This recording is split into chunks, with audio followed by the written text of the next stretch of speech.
Hey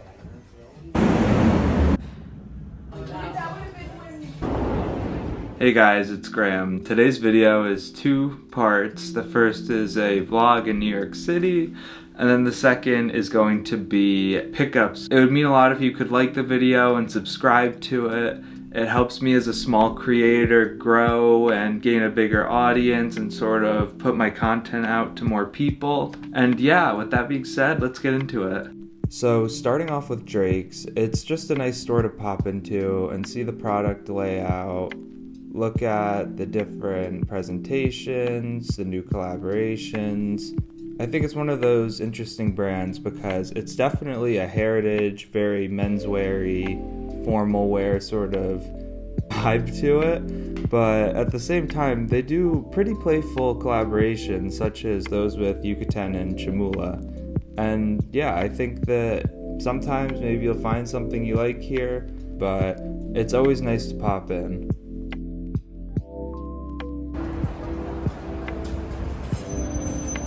Blue and green is one of those pillars of time in New York City Japanese fashion, and they are the spot, in my opinion, to go buy Kapital. Now, I am a massive Century denim fan, so I really wanted to see the new bags Kapital made featuring the different Century denim types. Overall, I was kind of unimpressed as it just used a snap closure, and it wasn't anything very ornate or special to justify the price, but I was happy that Blue and Green let me feel the product, try it on, test it out regardless. Sometimes I think they might be a little too loud, but I really think Kapital does something so special in the pants department out of any designer brand really. Here are the new Century denim pants from this season featuring the flared bottom. Personally, I miss the flowering on the older Century denim as well as the cut to them. Arguably the best part of the interior design is the skylight and the OJAS speakers, which I've still yet to hear play music. These double knees, which are the Kapital lumber pant, really caught my eye due to the mending on them and the country processing that you sort of see with the distressing all over. I also tried on the hickory version of the pants, shout out my railroad conductors. I love the fading all over on this wash, and unfortunately I could only try on a 4, so they were a bit big on me. Here you can see some more close-ups of the summer collection from Kapital. I think it's one of the strongest seasons in Kapital's recent years.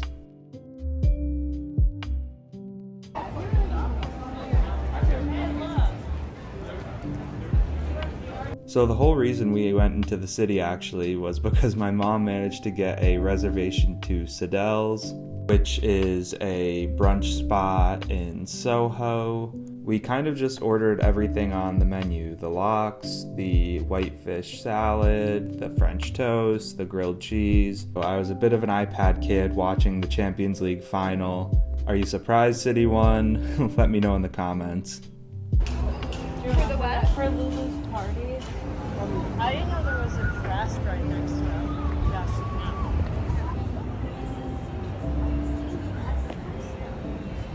So last on the list was CHCM, if that's how you say it. I was particularly interested in checking out their selection of Auralee among the other brands they stock. So Auralee is one of those brands I see getting bigger and bigger, and it's well deserved.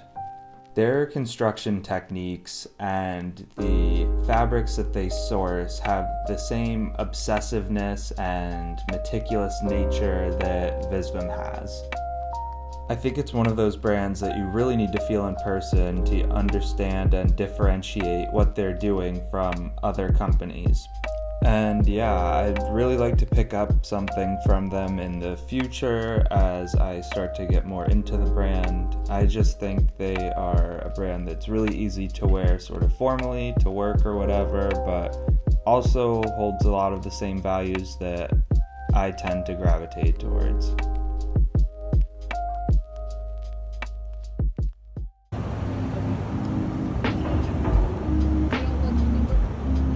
So for my first pickup, I'm going to be showing off this Visvim and plus t-shirt in the uneven dye wash in an orange color. It's just a very basic Visvim t-shirt. So reasons that I got this, I have a lot of white t-shirts, as you can probably tell, and I've been trying to sort of diversify the blank t-shirts I have. What's interesting about these tees is that they use a dyeing method where they're sort of spun around in a container, and that leads to the uneven dyeing behind it. As you wash this, you'll see that it slowly washes out and that dyeing becomes a lot more evident. So moving on, I'll be talking about this nice Boro Aloha shirt from Kapital. Now, this shirt released as a part of the summer collection for this year, and it really caught me because it is a country shirt. So if you don't know what that is, that's sort of Kapital's more artisanal line where they do a lot of the distressing Boro patchwork, and in the past they used to do a lot of like upcycling with bandanas and stuff like that. Basically what you get here is an Aloha shirt that's sort of been mended, and I wouldn't even say necessarily that it's Boro because you don't have like the sashiko stitch on it. Instead, you just have like these sort of pockets where other fabric from underneath comes through, and you can sort of see on the back of it, if I hold it up, that on the front too, that the fabric is literally just underneath another layer of fabric. And so I find this really interesting as a piece because it will, you know, wear, and hopefully more holes will come from it. You also have two front pockets on it, which are nice for holding, you know, glasses or maybe a wallet if you want to put that there. But yeah, sticking to the note of shirting, I wanted to bring this Wales Bonner Atlantic zip up. I just really enjoyed the paneling on it in terms of the different, it's all organic cotton, and you can see, you know, the pattern sort of changes, but it stays consistent in being like blue stripes more or less, and it has a very nice collar on it. I tried this on in Chicago, as you might have seen in my Chicago video, and I really loved it, but it was, I think, like $700, $800 there. I'm sort of very into the 70s aesthetic with Wales Bonner, and I think it hits the points of like even Kapital that I really enjoy. Like Kapital does a lot of flared pants and sort of these crazy collars and stuff like that, and like this piece speaks perfectly to that. It's a beautiful zip-up jacket. It's just a very versatile piece. It also gives me sort of like OG Bodhi vibes, like upcycling a bunch of like different cotton fabrics, all sort of together. And yeah, I got this for a lot cheaper on Grailed than the sticker price, so that was sort of my justification behind it. And I think it's always nice to sort of experiment with a new designer. So on the next note of shirting, I have this Visvim Black Elk flannel in just a brown colorway, and it's the Desi cotton. So you have just nice walnut buttons here, and it's just very basic. It has a nice cuff to it if you want to have this sort of like, it's almost like a tweed or like actual flannel sort of pattern to it. I think it looks really nice unbuttoned as well.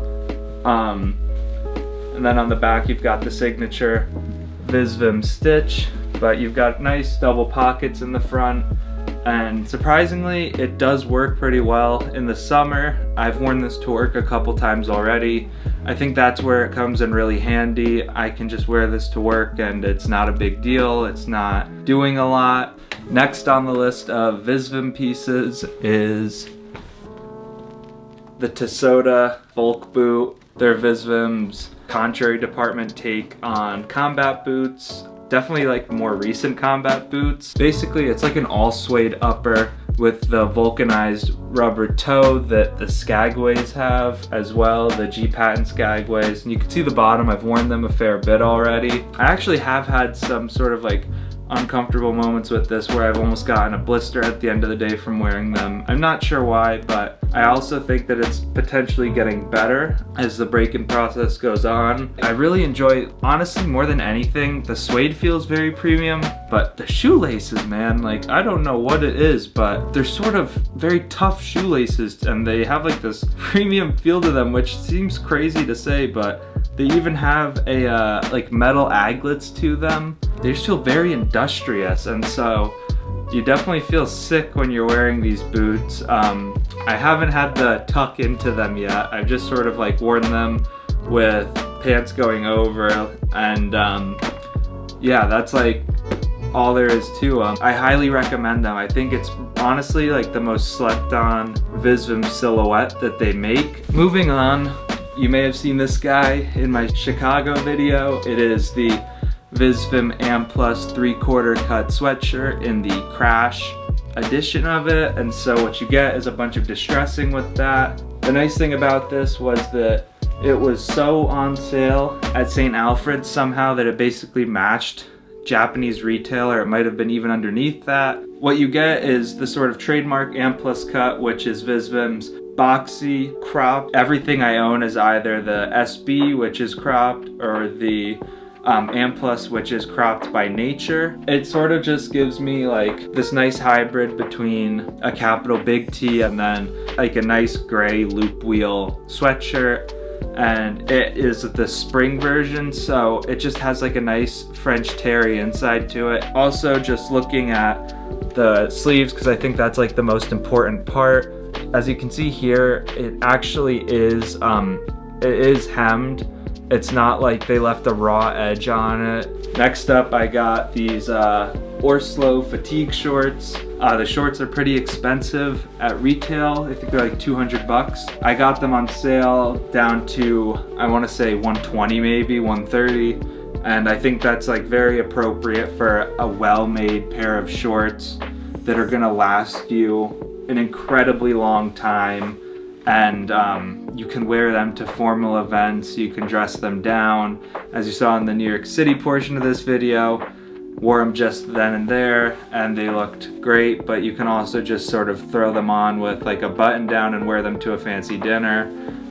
It is a much longer inseam, and so yeah, can't go wrong with them in the summer. OrSlow fatigue shorts. So last on the list are these Kapital carpenter pants. I saw them in blue and green, tried them on as you saw.